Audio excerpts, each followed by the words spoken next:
Moi, je n'entends rien. We're going live, sir. Can you please sit back?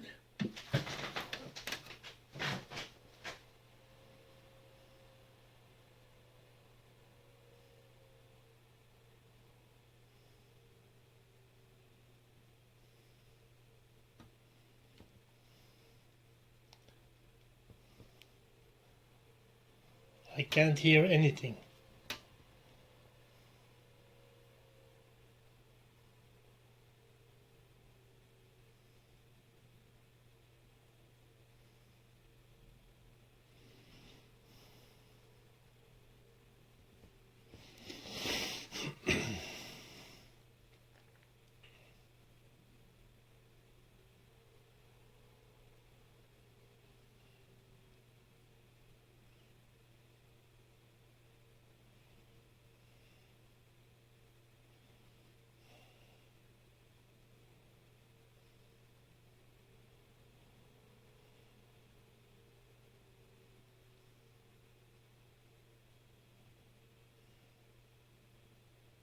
Between procrastination and concession, it seems that the war in Ukraine is a tug of war, each player pulling to its own side. But who will win this complex game?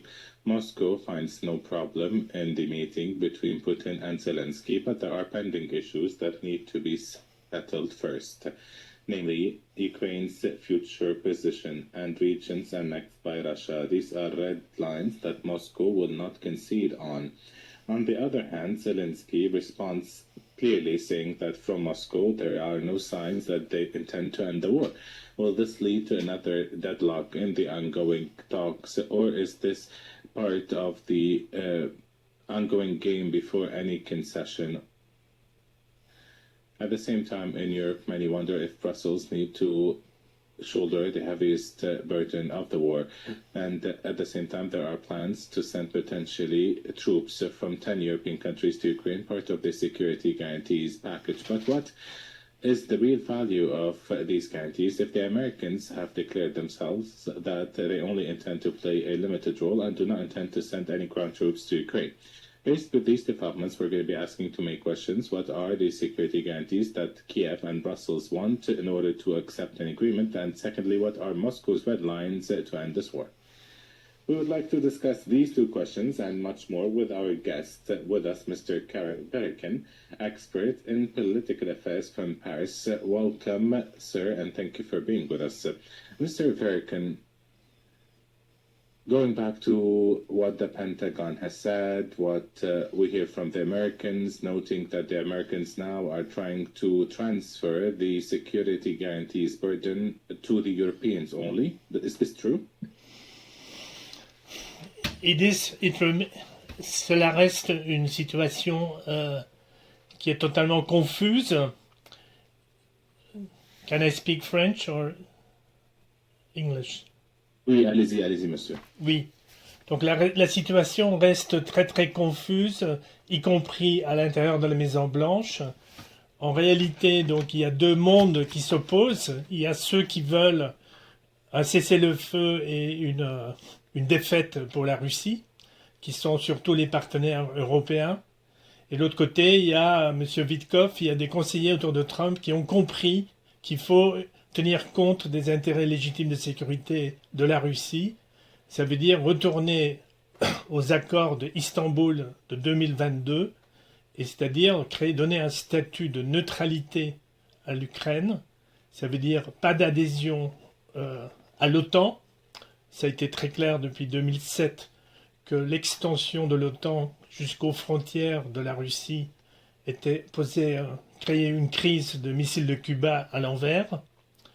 Et deuxièmement, les garants pour cette sécurité, donc comme cela a été discuté dans les derniers mémorandums de Istanbul, c'est normalement le P5, c'est-à-dire les 5 membres du Conseil de sécurité, qui peuvent donner des garanties de sécurité, mais sans présence de troupes sur le sol. Donc il y a une grande confusion entre garantie de sécurité et présence militaire. les Européens s'accrochent parce qu'ils ont investi maintenant plus de 1000 Mais milliards. en même temps, Monsieur Carrel, permettez-moi de vous Oui. poser cette question. À quel point est-ce que vous considérez que les pays européens sont prêts à envoyer des soldats en Ukraine? Est-ce qu'il se passe est un nouveau modèle d'une nouvelle alliance? Bah, c'est assez hypocrite dans la mesure que, par exemple, la France, j'habite moi-même à Paris, la France est prête à envoyer des forces non combattantes dans les zones qui sont pas proches des zones de conflit. Donc ce seraient des formateurs ou des gens dans la logistique. Maintenant, tout cela, c'est du positionnement, parce qu'on sait très bien que la Russie ne, ne va pas tolérer la présence de troupes sous une forme quelconque d'un quelconque pays membre de l'OTAN.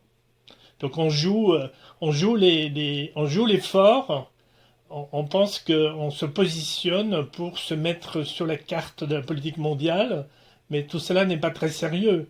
Ce n'est pas pour l'intérêt de la paix de l'Europe ou la paix de l'Ukraine ou de la Russie. Donc c'est de la politique de mauvais goût.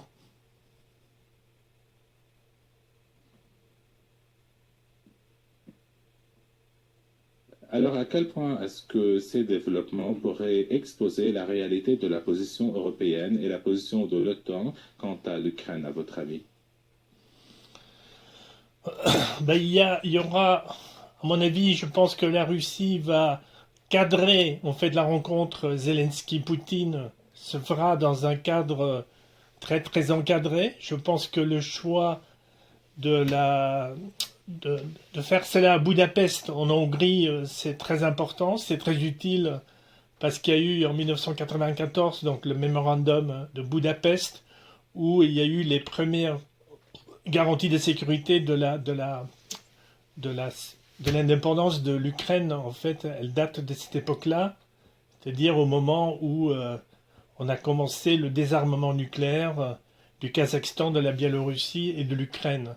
Donc il faut reprendre le fil là où on l'a perdu.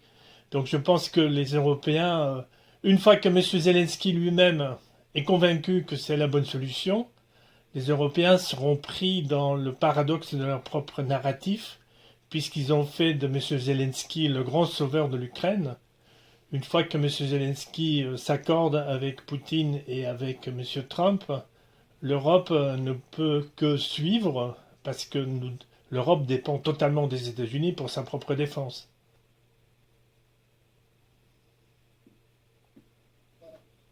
Monsieur Carrel, alors que nous parlons maintenant de positions assez complexes, une grande fluctuation au niveau des positions européennes, même le président américain a dit que les États-Unis ne vont pas envoyer des soldats en Ukraine, mais les États-Unis pourraient fournir un soutien aérien à l'Ukraine. Donc on parle de plusieurs scénarios sur la table dans cette guerre, mais euh, avant de continuer cette discussion avec vous, monsieur, il est important de passer en revue les différents scénarios en Ukraine dans ce reportage.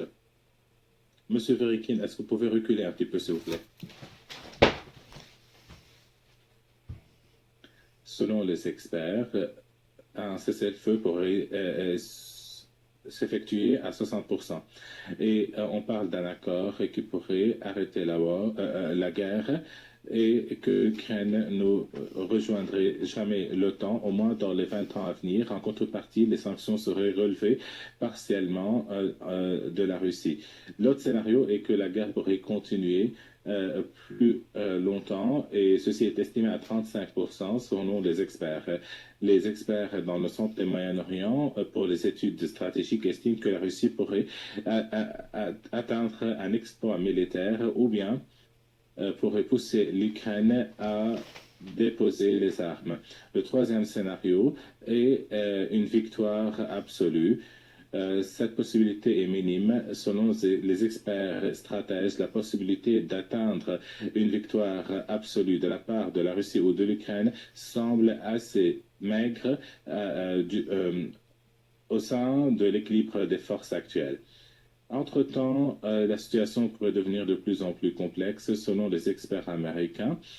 Il pourrait y avoir plus d'activités militaires alors qu'il n'y a pas de solution politique à l'horizon et alors que la Russie reste attachée à ses exploits sur le terrain. Le dernier scénario est un scénario qui part de négociations à long terme. Et selon les experts, la résolution de ce conflit pourrait prendre des années et que les discussions de paix entre la Russie et l'Ukraine pourraient durer entre 5 à 10 ans. Et ceci pourrait bien évidemment avoir des répercussions au niveau régional et international. Je reviens à vous, Monsieur Férica, et permettez-moi de vous poser la question. À votre avis, quel scénario est le plus plausible pour résoudre cette énigme?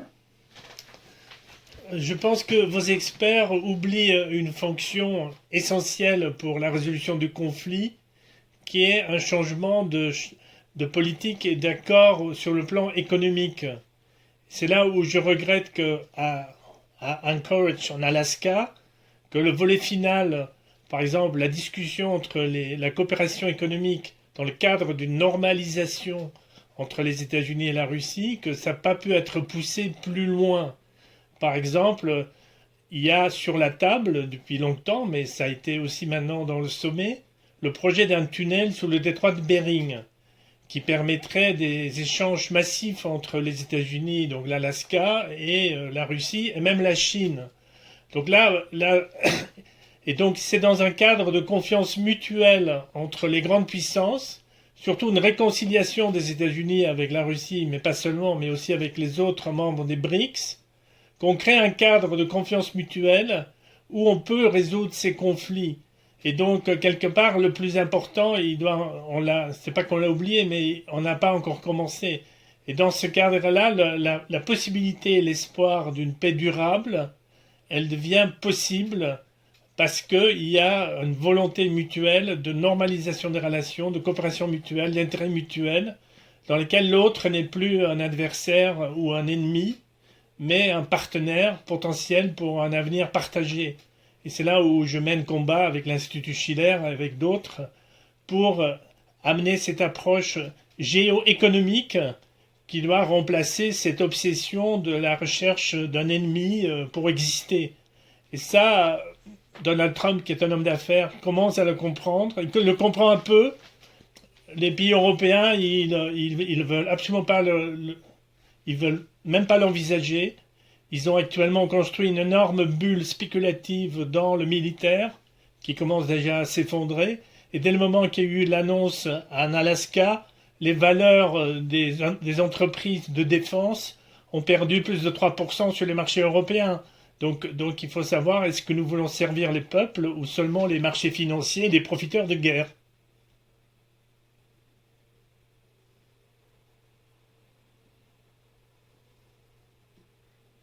Étant donné que vous avez mentionné le sommet d'Alaska, Monsieur Verikan, au départ, on a évoqué Budapest comme lieu potentiel pour recevoir ce sommet et les deux présidents Poutine et Zelensky.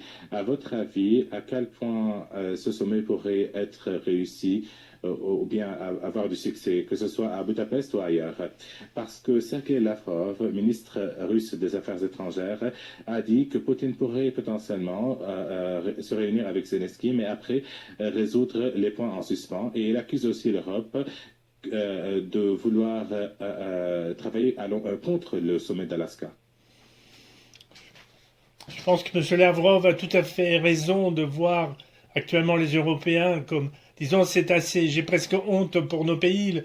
Des grands dirigeants comme le général de Gaulle n'auraient jamais été à Washington pour demander à la Maison-Blanche d'arrêter un conflit que la Maison-Blanche elle-même a initié. Donc on est dans un état de faiblesse assez lamentable. Donc je pense que, évidemment, certains diront que c'est un pied de nez de faire cela en Hongrie, vu les positions de M. Orban, qui est supposé d'être un poutinophile acharné. Je pense que c'est un bon endroit. Ça peut, comme M. Lavrov l'a spécifié, bien sûr, si c'est juste... si c'est un piège pour mettre M. Poutine dans une situation impossible où finalement il n'y aura rien, et M. Zelensky apparaîtra comme le grand homme courageux qui aurait résisté à Poutine, c'est très dangereux, c'est très fragile et ça peut être un retournement très grave de la situation. Donc il va falloir que il faut aider nos amis européens, devraient mieux aider M. Zelensky d'accepter en fait qu'on sauve ce qu'on peut donc d'une grande partie de l'Ukraine, parce que sur le terrain, l'Ukraine a perdu presque 10 millions de sa population, il n'y a plus de soldats, il y a beaucoup d'armes, mais il n'y a pas plus beaucoup de soldats.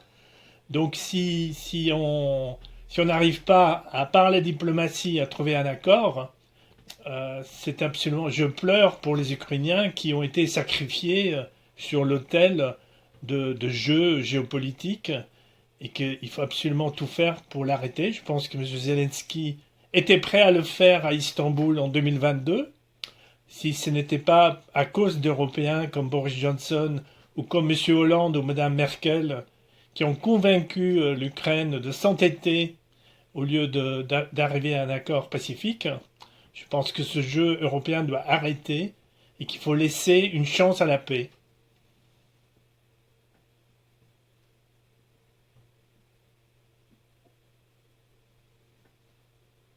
Étant donné que vous avez mentionné le rôle de l'Europe, que ce soit partant du sommet d'Istanbul en 2022, ou bien les autres tentatives qui ont été faites et que l'Europe a rejetées. Mais aujourd'hui, est-ce que l'Europe a le pouvoir économique et politique pour payer le prix de cette paix en Ukraine sans le soutien des États-Unis? Disons, il y a plusieurs théories qui sont assez inquiétantes. Par exemple, il y a des Américains qui disent que l'Ukraine doit acheter plein d'armes aux États-Unis et que c'est les Européens qui doivent les payer. Donc tout cela, ça ne marchera pas vu les situations de l'économie européenne. Mais je pense qu'on est dans l'intérêt, aujourd'hui, si on veut réindustrialiser l'Europe et si on veut retrouver une croissance, un développement, une stabilité, on a absolument besoin d'énergie de meilleure qualité à un prix beaucoup plus intéressant. Donc le sabotage de Nord Stream 2 par les États-Unis, comme c'est maintenant quasiment reconnu, et l'arrêt des approvisionnements en gaz et en pétrole par la Russie ont totalement pénalisé donc l'économie européenne. Donc si on réfléchissait 2 minutes, si on pensait réellement en termes de nos intérêts bien conçus et bien pensés, pas d'un point de vue géopolitique, mais d'un point de vue réel de l'intérêt de nos pays, disons, la Russie est un pays voisin. La Russie ne va pas déménager. Jacques Chirac disait que la Russie est un pays qu'on ne peut pas traiter comme un paillasson à laquelle on s'essuie les pieds. Alors que M. Obama, déjà, disait que la Russie n'est qu'une puissance régionale. Donc il faut accepter qu'il y a un monde multilatéral, multipolaire. Monsieur, désolé de vous interrompre, mais notre temps est Oui, limité. je vous J'ai en une prie. dernière question, alors qu'il existe beaucoup de questions à ce sujet. Mais je voudrais aussi vous poser cette question quant au président Trump et la politique interne. Est-ce qu'il pourrait y avoir une confrontation au niveau du mouvement MAGA à cause de cette politique de Trump à l'égard de l'Ukraine, à votre avis? Je pense que c'est plutôt le contraire. Je pense que M. Trump a le dos au mur. Il y aura les élections de mi-mandat l'année prochaine. Une grande partie des Américains qui ont élu Trump veulent mettre fin aux guerres de M. Biden et les guerres sans fin qui ont commencé depuis Obama. Et maintenant, c'était démontré que le Russiagate a été une espèce de coup d'État des services de renseignement et des intérêts financiers qui veulent la guerre. Et il y a une partie de la population américaine importante qui a voté Trump, qui veut la fin de cette guerre. Et si Trump n'arrive pas à obtenir cette paix, il sera, et son mouvement sera gravement sanctionné aux élections de mi-mandat. Donc c'est plutôt quelque chose qui joue dans la faveur de la paix.